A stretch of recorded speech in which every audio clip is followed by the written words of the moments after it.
Markets with Paul Sweeney and Matt Miller on radio. All right, you're looking at these markets. The S&P's pretty much unchanged. The Dow about 0.2%.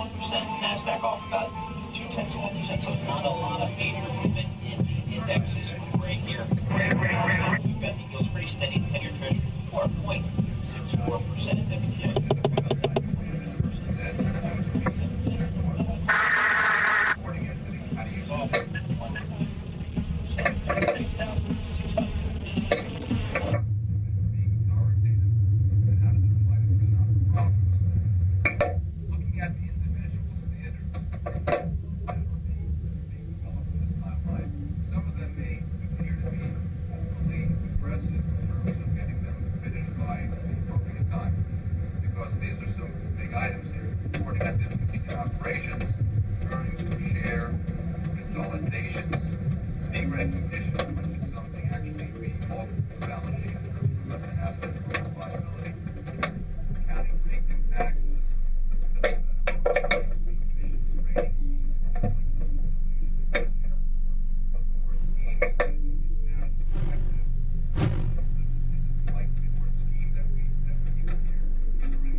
Time-consuming effort because over the years there were so many different types of foreign GAAP.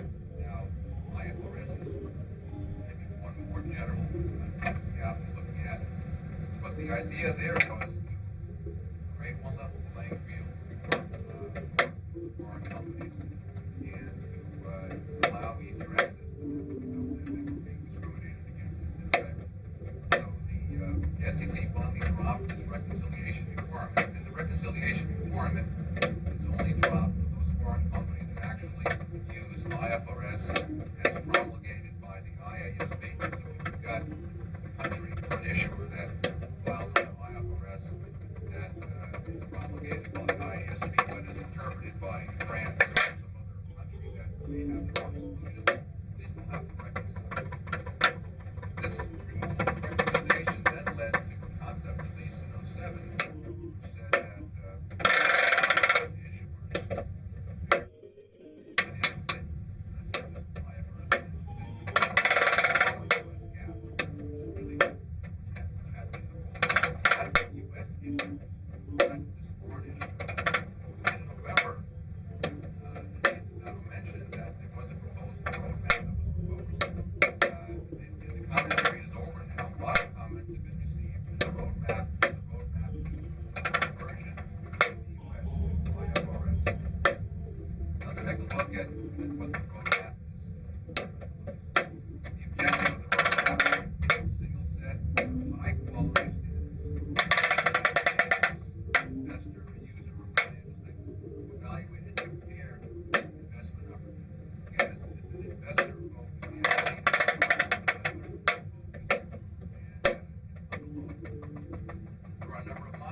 such an extent that the SEC will be comfortable in the conversion to IFRS.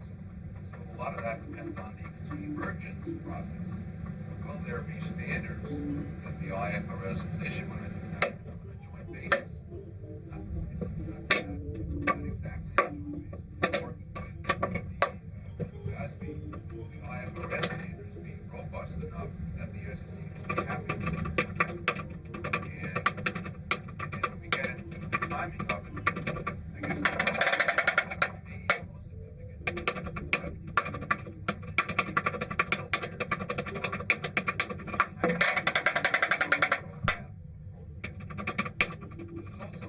revenue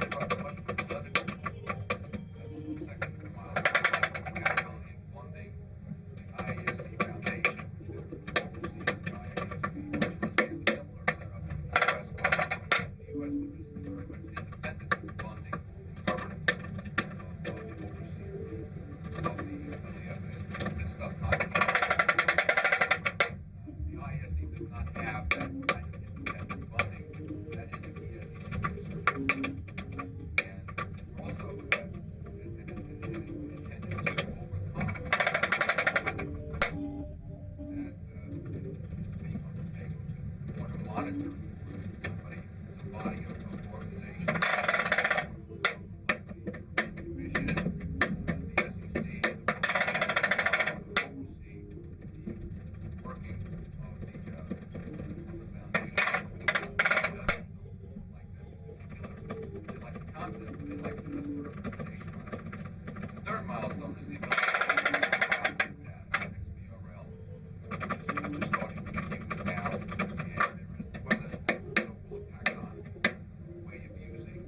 pilot this thing, see how it's going to shake out. Well, let's allow limited use.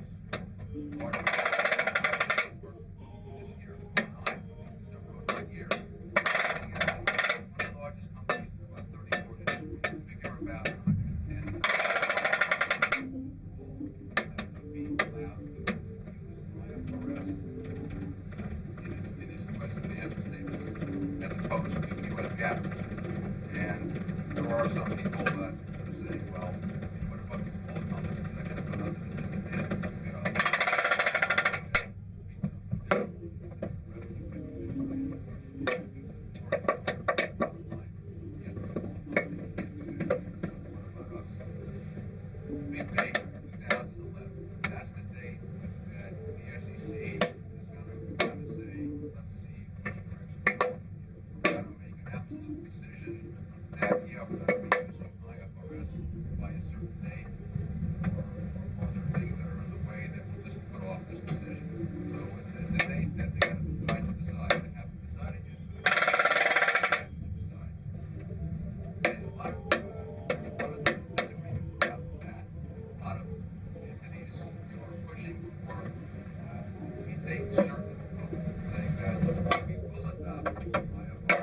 Golf Manor. This is not a question of if. You've already heard this 1,000 times. This is a question of when it is going to happen. And I'm asking you to have your money back for your education. Obviously, when you all started back in whatever it was, 2007 or something, this was whoever would have thought this would happen. So now with all this big surprise, you're playing catch up. Not only are you playing catch up with kind of your career here in the U.S., you're playing catch up all around the world.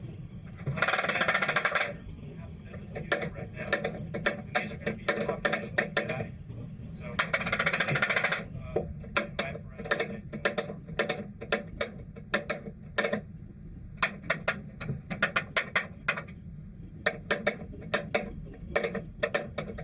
I will make my pitch now, and I will make it early and often, which is that lawyers and accounting folks and business folks really need to work together if we're going to make a move away from U.S. GAAP, with which we're all very familiar, to a more principles-based approach under IFRS. And I think I can't emphasize enough that starting that process early and often, and talking to your lawyers, although that may not feel very comfortable in the beginning, hopefully by the end of the process, you may actually see lawyers as your friends. The first date is, or year, shall we say, is in 2011. And in 2011, the SEC is supposed to assess IFRS, including really 4 substantive milestones: the improvement to IFRS, sort of accountability and funding of the IASB, the education and training and readiness of companies for IFRS. In addition, the SEC has to determine whether to proceed with IFRS. And that's really, 2011 is going to be a really important year. 2014 is the current proposal in the IFRS roadmap and the date for mandatory adoption of IFRS. And currently intended to be applicable and required for fiscal years ending after September 15, 2011. So I think it's important to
be able to explain the principles they're using and the impact of those principles. I have to say, I put property, plant, and equipment up here.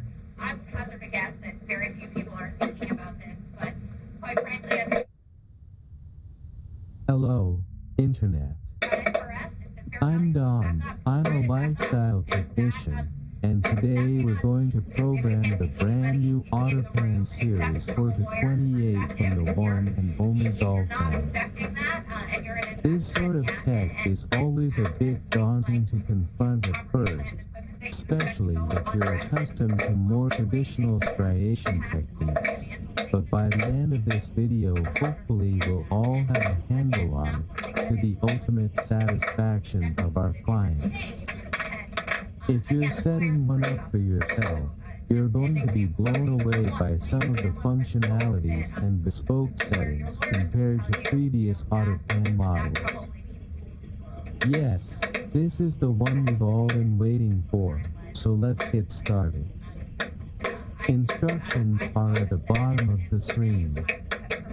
Don't forget to like and subscribe.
forget to like and subscribe.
Manor. For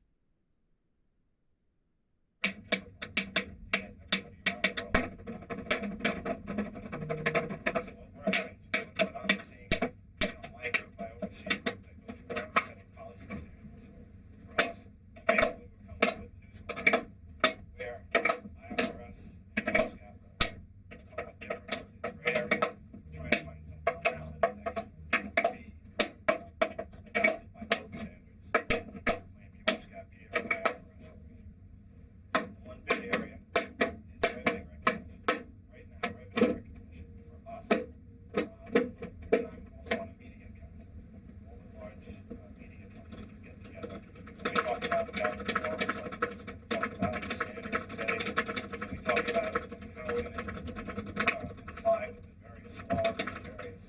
standards that are coming out. And IFRS is a real challenge for us. I think the conclusion that a lot of us have on IFRS is that we're not really going to change the way we see income recognition across specific areas.